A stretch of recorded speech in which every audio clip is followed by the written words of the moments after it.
Hey, sorry, my quality's lower than usual. I'm traveling right now, so I don't have my usual setup, and I didn't bring a tripod, so I don't have a good way to mount my phone camera to something to have video. So I'm just using my laptop right now. But I wanted to share how last night. So the reason I'm traveling is I'm at a pastor's conference, and not all of you know this, but I'm a pastor. That's my full-time gig, I suppose. Um, but last night I went to this conference, and the preacher was talking about how he struggled at his church for many, many years. He had been a pastor of his church for 17 years, and that's a long time. I don't know if you know this about pastors, but a lot of times they don't stay at a church for more than 3 to 5 years is kind of the average, and even that's kind of a long tenure for a lot of people. Um, so he had been in a church for 17 years. That's a long time, and he shared about many of his struggles along the way. And in terms of notoriety, this is a guy that nobody outside of church circles would really know him. And yet, if you're in um, at least a certain um, denomination, I suppose, he's a name that people would recognize somewhat. So people would consider him to be a successful pastor. And so I was shocked to hear that he had only pastored a really small church all of his tenure. Like I had assumed that he had been pastor of a larger church because he has this great ministry through books and through speaking, and it was just really interesting to hear all of his struggles that he went through at his church, and I could relate to that because I'm a very small church pastor myself. So as he was speaking, um, he talked about overcoming these things, overcoming the struggles, and he kind of related it to um, uh, when you face difficult times, you have a choice to stay and to stand. I really like that, to stay and to stand. And so I went up to him afterwards and said, "Hey, I've been in my church for 15 years." And he kind of looked at me for a second. He said, "I don't usually tell this to most people, but because most people don't stay at their church nearly that long." He's like, "Usually I'm talking to people who are there for less than 5 years, and I'm just encouraging them to stay and to stand because really the fruitful part of ministry can come after you've been through some of these things." But he said, after 15 years, really it's a different paradigm altogether.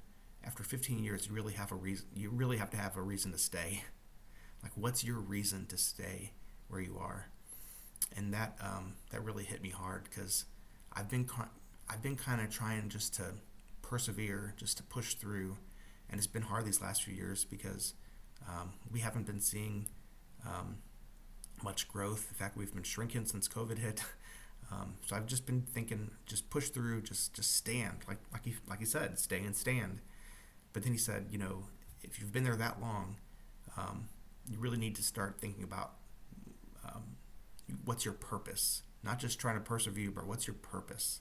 And um, you know, if you have to like reinvent yourself, that now is a good time to do it. um, I almost cried last night.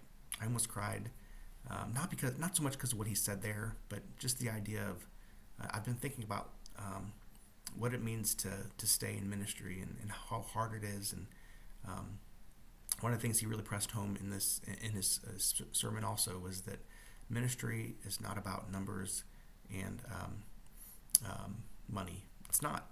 And even back way before I even started as a pastor, my dad wasn't a Christian at the time, and I told him I was going to be a pastor, and he looked at me and said, "Oh, well, there's some money in that." There could be some money in that. He's thinking about the big televised preachers who really kind of scam people out of lots of money. He said, "Oh, there could be some money in that." Of course, I wasn't going into ministry for money, and our church has done well to provide a reasonable salary. Well, I say that it's below the poverty level,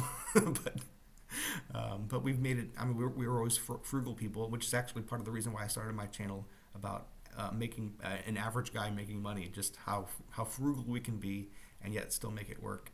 Um, anyway, I say all that to say, whatever you're going through, if you're struggling financially, if you're wondering if you're going to make it, through the hard times that you're going through right now, um, stay and stand is great advice. Sometimes you just got to say, I'm gonna stay where I am. I'm gonna stand.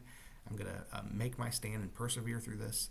But if you've been there for a while, maybe you just got to say, it's time to reinvent myself. It's time to what really is my purpose, and pursue that with all of your passion.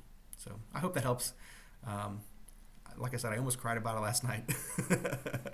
I thought about crying this morning. thought about giving myself permission to cry. But hope you're doing well. Take care. We'll see you again next time.